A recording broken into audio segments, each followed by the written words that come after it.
So this is her in Maya. Let me just I just want to hide the dress because the dress is not rigged. As you can see, the dress is not rigged. The dress is meant to be simulated after you have finished your animation. So you can simulate it either using Maya, Marvelous Designer, or Blender. I've tested it in all the platforms and it's working great. So let me just hide the dress. Okay, and let me turn full screen on, and let me turn on the channel box. Okay, good. So I'm just going to show you how the controls work. We're going to start from the bottom and work our way up to the face. First of all, we've got the global control. This is the global control. We can move the whole character, and it can also scale the character up and down. So if you want to scale the character, this is the control that you use for scaling, the global control. We also have this secondary body mover that we have. If you want to move your character to different positions in your animation scene, you can use this control. Then we have our IK legs. So, and a bunch of options right here in the channel box. So we've got the foot roll. If you want to roll the feet, we've got the foot roll. We have many options. We've got this lean that you can use. We also have soft IK, and also her limbs can stretch. So if you move her legs, you can, of course, you can turn it off if you don't want her legs to stretch, but yeah, I normally just leave it on like this. So let me zero out this. We also have curves. You can access them by clicking on this little sphere. You have these options. Then we can turn the curve controls on. So these are the curve controls.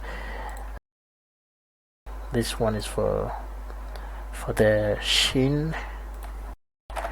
Then we have this one for the knees, and this one for, sorry, I forgot to turn off. Okay, cool. Then we also have this one for the thighs.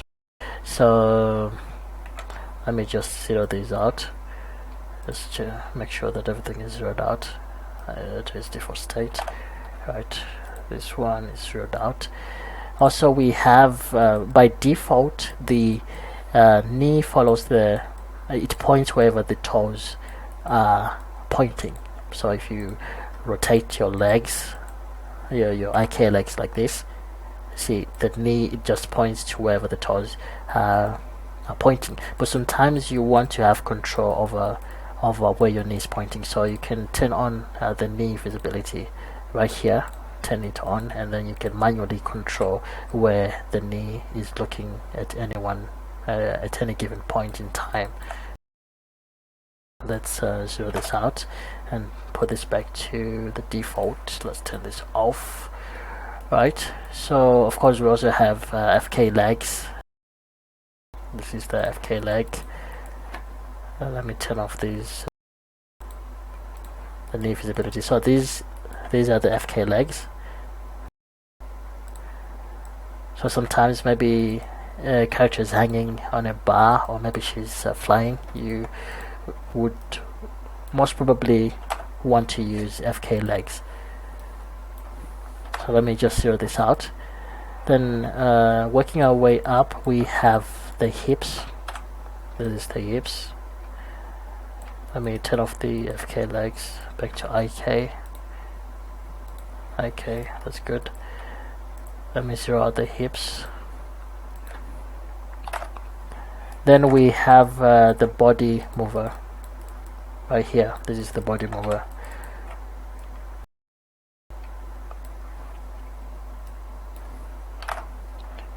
Let me zero out this. And then for the spine, we've got two options. We've got an FK spine and then IK spine, and you can access the options by clicking on this little sphere at the back here, and here you can turn on or off the visibility. So by default the IK and the FK spine are both on. So let's say you want to turn off the IK spine off, and just use the FK. So this is the FK spine, and you can use this one, you know, if you want to just use this one. If you want to use them both, you can turn them both on. If you want to use the IK instead of the FK, you can turn on the IK and then turn off the FK right here. So this is the IK spine right here, right? I've also included some jigglers for the breasts. So these are the jigglers right here. Personally, I rarely use these ones because I'm lazy. I just put a jiggle deformer, especially if I'm doing a character running. I just use the jiggle deformer. These ones, yeah, I mean, if you want to do it manually, you can, but why would you want to do it if you can? If there's an easier way to do it, like that's how I do it. Anyway, let's move on to the hands. If you want to access the options for the hands, you can click on this hand looking controller, and you have these controls. So you have access to the cow. You can curl the fingers, the thumb curl. You can curl using those. You have the relax. You've got the spread, scrunch. All these ones you can, you know, play around with them and see what you get. And also, if you want to switch from FK to IK, you can click on this little sphere. It gives you these options. You can switch here from FK to IK. These are the IK controls. Switch back to FK. Then we have the curve controls similar to those on the legs. So this one is for the lower arm right here, this one for the elbow, and this one for the upper arm. So let's zero these out.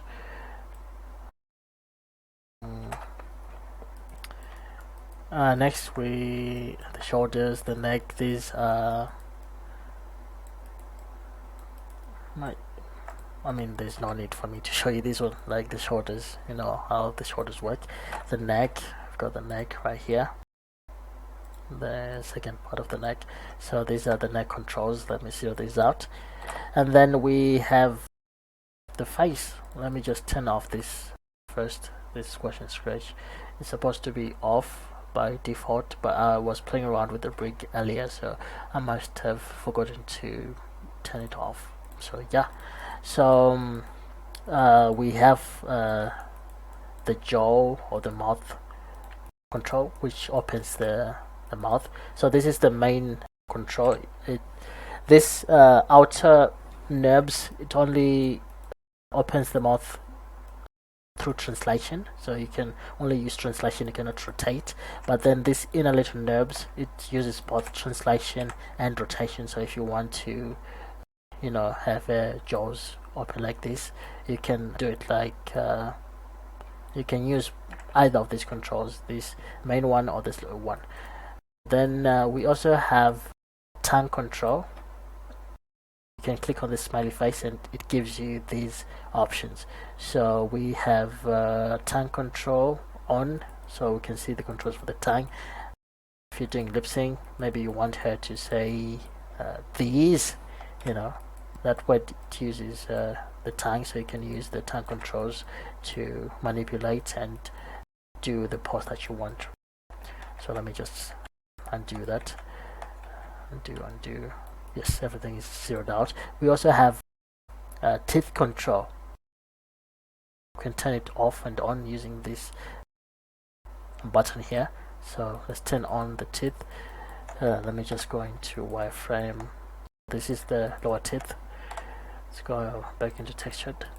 So this is the lower teeth. You can move them up and down. You can even scale them however you want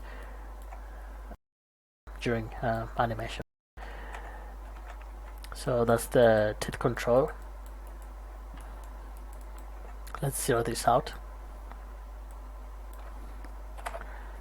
And also another thing that I like to do, like if you select this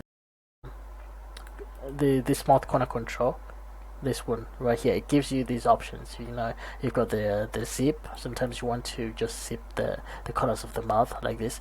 But personally, I rarely use this shortcut. I like to turn on the secondary controls and do it manually. So I like to use these bad boys right here for zipping the corners of the mouth like this. So I like to do it manually when I'm animating. That's just my preference. The one that this one, the one that I showed you, this one you can use it. It works fine, but it's just a personal preference. I prefer to do it manually when I'm animating. Then we also have. Let's move on to the eyes. Another thing that I love about this rig, if we select these knobs for the eye, look at this little thing, it gives you these options. You see, you can scale the pupil, you can shrink or dilate it. If she's scared, if she's shocked, you can, shrink it like this. If she's amazed or like wowed by something, you can scale the pupil up. This is like a really cool thing that I really love about this rig. Also, you can also scale the iris. You can also scale the iris using this control right here. So let's just put it back to its default state. And also, if you want to a quick blink, you select this controller. You have this option for a blink. You can blink, and then if you want to adjust the blink maybe to suit a certain emotion that you have during animation, you can then use these controllers to make the adjustments. Let me just throw this out. The blink, let's put it back to 0. Another cool thing that I wanted to show you, of course, the eyebrows.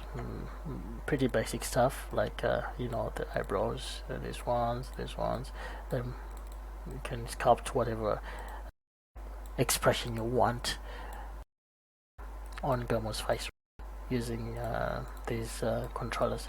Let's zero this out. Okay. Yes, another thing that I wanted to show you, the squash and stretch. Let's turn this on. Where are you? Squash and stretch. Here you are. Let's turn this on. So we've got the main controller for the squash and stretch. This squashes the whole head.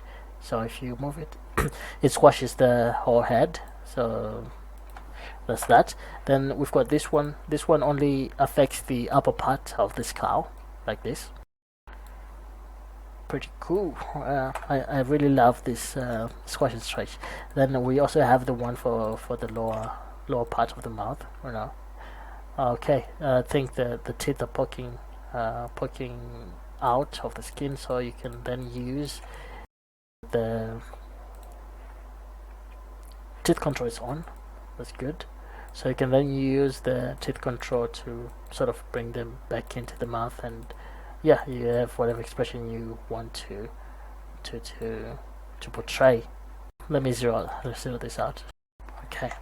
Also, another controller I really love is this one entitled element control. If you turn this on, this one can move the mouth to whatever position you want, like during animation. You see, it's like pretty cool. I really love to do this sometimes. It gives character to your characters when animating. It gives them something extra. Then of course this is the nose. This for the nose. This one is a little bit extreme. I do not use it. I tend to use this little circular fellow here.